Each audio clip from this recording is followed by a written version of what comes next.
Banker जब बाल कटवाता है तो देश को दिक्कत क्यों होती है? आज जानेंगे। कहां पर? अखबार का 5 मिनट में सार। ये तो सुनी ले यार। 3 अक्टूबर में आप सबका स्वागत। सबसे पहले कल के एमसीक्यू का answer. Artificial intelligence school India का पहला कहां पे खुला है जी? केरला में। The answer is Kerala. Please remember, it might be important. Then Bahubali festival. Bahubali festival किस रिलीजन से रिलेटेड है? इस्लाम, हिंदुइज्म, बुद्धिज्म या जैनिज्म? बाहुबली फेस्टिवल कौन से रिलीजन से रिलेटेड है आपको बताना है कमेंट सेक्शन में। मैं बताऊंगा नेक्स्ट वीडियो में। Right, so facts relevant for the exam.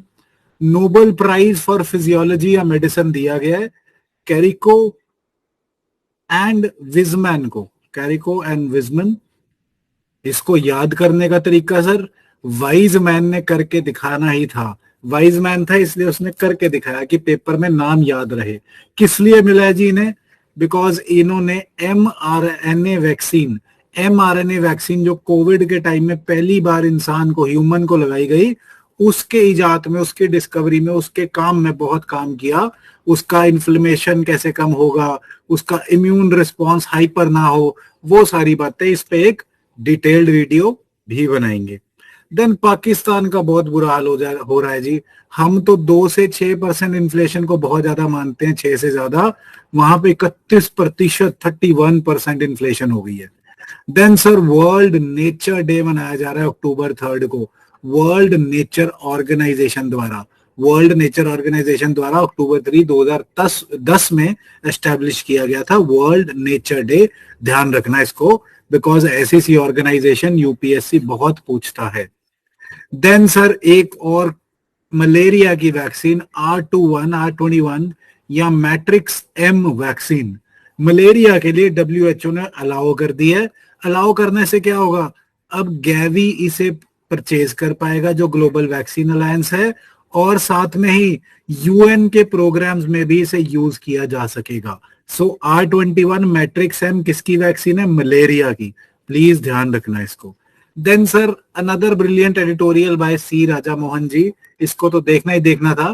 Canada India fiasco के बारे में ये क्या कहना चाहते हैं? बहुत लंबी चौड़ी बातें, बट सिंप्लीफाइड 2 बातें, सिर्फ 2, कि क्या रीजन है कि कनाडा का करंट स्टांस है जो हमारे साथ डिप्लोमेटिक प्रॉब्लम हो रही है। इन्होंने बोला है पहला moral politic.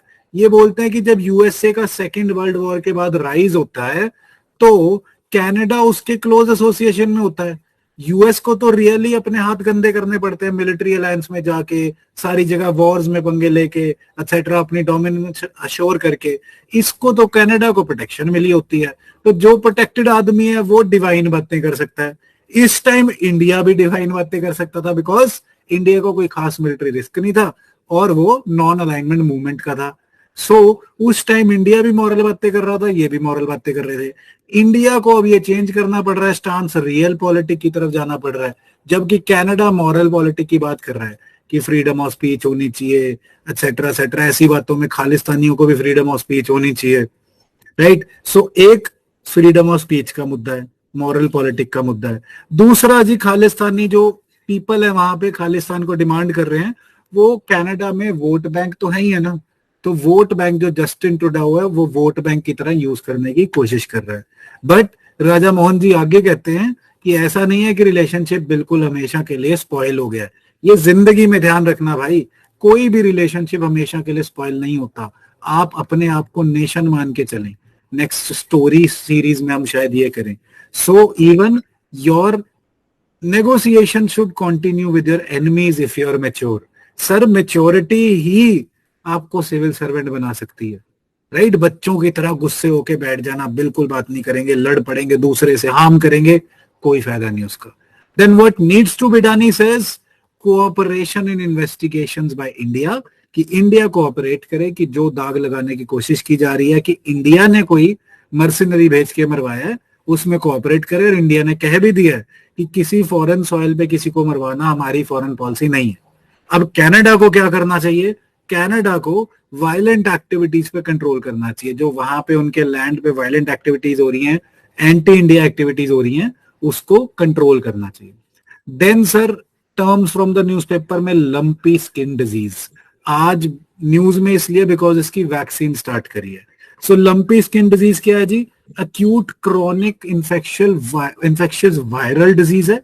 Viral disease capripox virus है इसका सर। और सबसे इंपॉर्टेंट फैक्ट कौन सा है? That is it is not a zoonotic virus. ये सिर्फ कैटल को हो रहा है, ह्यूमन को ट्रांसफर नहीं हो रहा है, ध्यान रखना, it is not a zoonotic virus. Then sir haircut वाली बात, बैंकर हेयर कट नहीं, जब बैंक हेयर कट देता है। सो हेयर कट क्या है जी? हेयर कट के दो मीनिंग होते हैं। एक तो पहले जब आप लोन लेने जाते हो, जो असेंशियली मीनिंग होना चाहिए कि सपोज मैं लोन लेना चाहता हूं 10 लाख रुपए का, 10 लाख का लोन लेना चाहता हूं, और उसके पीछे मैं अपने लेट्स से स्टॉक्स देता हूं, स्टॉक पड़ा है मेरे पास, मैं स्टॉक देता हूं जिसकी वैल्यू 15 लाख है, राइट? सो स्टॉक की वैल्यू 15 लाख है, तो इस कोलैटरल की जो वैल्यू है बैंकर इसे कम मानेगा थोड़ा, लेट्स से इस कोलैटरल की वैल्यू बैंकर मान लेगा 12 लाख है, राइट? ऐसा क्यों? बिकॉज क्या पता स्टॉक महंगा सस्ता हो जाए, मार्केट रिस्क के अगेंस्ट। बट लोन के लेन देन और वापसी के चक्कर में हेयर कट क्या होता है सर? हेयर कट का मतलब इधर होता है दैट सपोज मैंने 10 लाख रुपए, मैं बैंक हूं, मैंने 10 लाख रुपए लेने थे मिस्टर एबीसी से। अब मिस्टर एबीसी ने जो कोलैटरल रखाया था और जो उनके पैसे थे वो कुल मिला के मुझे पता है कि बहुत ही मुश्किल से रिकवर होने वाला है, तो मैं 10 लाख की सेटलमेंट में कहता हूं चल भाई तू 8 लाख ही दे दे।